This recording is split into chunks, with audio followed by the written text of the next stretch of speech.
Shalom. దేవుని పరిశుద్ధ నామానికి మహిమ కలుగును గాక. మన ప్రభువును రక్షకుడైన యేసుక్రీస్తు యెహోవా మెస్సీ నామములో ఆత్మీయులైన దేవుని బిడ్డలైన మీ అందరికీ నా హృదయపూర్వక వందనాలు, ఉదయకాలపు శుభాలు తెలియజేస్తున్నాను. ప్రభునందు ప్రియులారా, దేవాది దేవుని మహాకృప వలన అందరూ కూడా క్షేమంగా ఉన్నారని తలంచున్నాను. అట్టి కృప దేవాతి దేవుడు మనందరికీ దయచేయను గాక. ఆమేన్. ఈ మాటలు వినిచున్న మీరు ఈ యొక్క వాక్యము యూట్యూబ్లో షేర్ చేయబడుతుంది. మీరు బలపరుచున్న రీతిగానే దీనిని అనేక మందికి షేర్ చేసి అనేక మందిని బలపరిచి దేవుని పరిచర్యలు పాలిభాగస్తులై దేవుని దీవెనలు పొందాలని మిమ్మల్ని అందరినీ ప్రేమతో కోరుతున్నాను.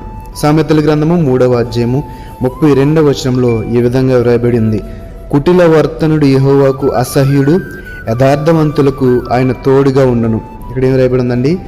కుటిల వర్తనుడు యెహోవాకు అసహ్యుడు, యథార్థవంతులకు ఆయన తోడుగా ఉండు. మనందరం కూడా దేవుని యొక్క తోడును, ఆయన యొక్క కృపను, సహాయమును కోరుకుంటున్నాం కదండి.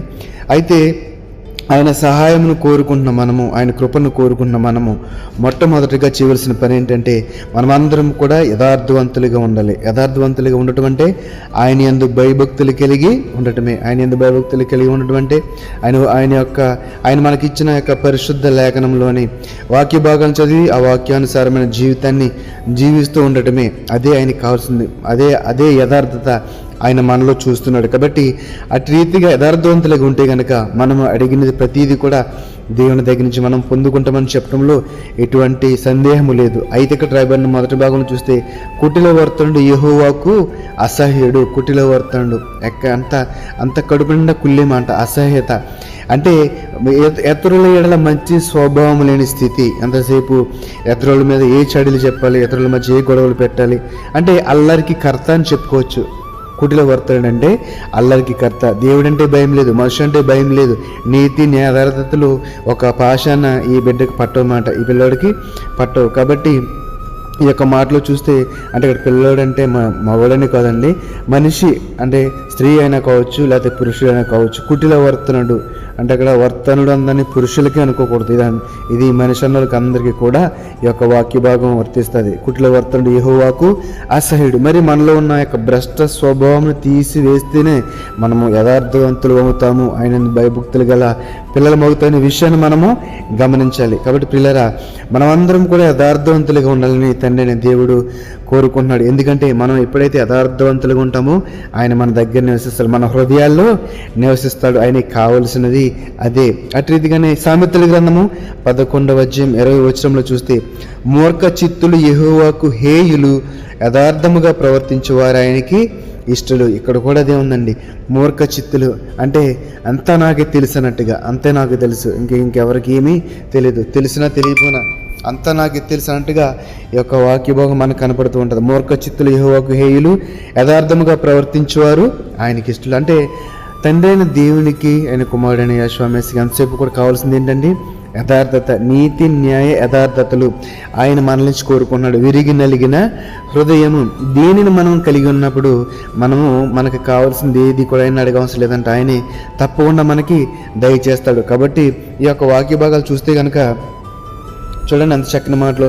యథార్థవంతులకు ఆయన తోడుగా ఉండను, యథార్థముగా ప్రవర్తించేవారు ఆయనకి ఇష్టలు. ఆయన మనకు తోడుగా ఉండాలన్నా మనం ఆయనకి ఇష్టలుగా ఉండాలన్నా మనలో ఉండవలసినది ఏంటంటే యథార్థత, సత్యం ఉండాలి, నీతి ఉండాలి. ఆయన యొక్క చిత్తంలో తల ఉంచే స్థితి మనలో ఉంటేనే ఆయన మనకు తోడుగా ఉంటాడు, మనము ఆయనకి ఇష్టలు అవుతాము. కీర్తన కూడా అంటాడు కదా, 25వ కీర్తన 14వ వచనంలో యెహోవా మర్మము ఆయన యందు భయభక్తులు గల వారికి తెలిసి ఉన్నది, ఆయన తన నిబంధనను వారికి తెలియజేయను. ఏంటండి?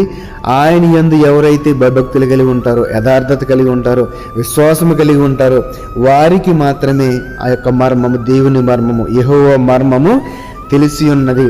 అంటే రుచి చూచి తెలుసుకుంటా అంటారు కదండి. ఆయన ఇచ్చే మేలు ఎటువంటిదో, దేవుని ఎటువంటిదో, ఆయన యొక్క కృప మన ఎడల ఎటువంటిదో, మనల్ని ఆయన ఎలాగ ప్రేమిస్తాడో అదంతా కూడా ఎవరికి తెలుస్తుంది అంటే ఆయన యందు భయభక్తులు గలవారికి మాత్రమే తెలుస్తుంది. ఎందుకంటే ఆయన యందు భయభక్తులు గలవారి ఎడల ఆయనే తోడుగా ఉంటాడు, మనల్ని ఆయన ఇష్టపడతాడు. కాబట్టి మనందరం కూడా మనలోని కుటిలత్వమును, భ్రష్టత్వమును, చెడు స్వభావమును, నాశనకమైన తెగుళ్ళని తొలగించుకొని దేవుని యొక్క ప్రేమను పొందుకుని ఆయన భయభక్తులు కలిగి యథార్థవంతులుగా ఉంటూ ఆయన తోడును కోరుకుందాం, ఆయనకి ఇష్టలుగా జీవిద్దాం. అట్టి కృప దేవత దేవుడు మనందరికీ దయచేయను గాక. ఆమేన్. పరిశుద్ధుడా మహోన్నత మమ్మల్ని కన్న తండ్రి, నీ పరిశుద్ధమైన నామమునకు వందనాలు, స్తుతులు, స్తోత్రాలు. నాయన యథార్థత అనేది ఎంత ముఖ్యమో, యథార్థత కలిగి ఉంటే ఈ యొక్క కృప, నీ యొక్క తోడు, నాయన ఈ యొక్క సహవాసం మాయలు ఎలా ఉంటావో ఈరోజు మాకు నేర్పించారు తండ్రి. నిన్న ఈ వాక్య భాగం ద్వారా మా హృదయాల్లో గొప్ప మారు మనసు, ఆత్మలో రక్షణ, స్వస్థత, ఆత్మీయ బలమును దయచేయమని అడుగుచున్నాను తండ్రి. ఇంకెవరైతే ఇంకా అటు ఇటుగా ఉంటున్నారో, సరైన విశ్వాసం లేకుండా ఉంటున్నారో వారందరినీ ప్రభు జ్ఞాపకం చేసుకోండి. మేమందరం కూడా నీతి, న్యాయ, యథార్థతలు కలిగి నీ యొక్క అధికారం క్రింద బ్రతికే కృపను దయచేయమని విన్న వాక్యం బట్టి మా జీవితాలను బాగు చేసి, నన్ను ఎవరైతే ఇబ్బందులు పడుతున్నారో, ఆర్థికమైన ఇబ్బందులు ఉన్నారో వారికి సమృద్ధిని దయచేయమని, స్వస్థత దయచేయమని నజరేయుడైన యేసు మెస్సీ నామములో ప్రార్థన అడిగి వేడుకొనుచున్నాము తండ్రి. ఆమేన్. ఆమేన్. షలోమ్. అందరికీ వందనాలు.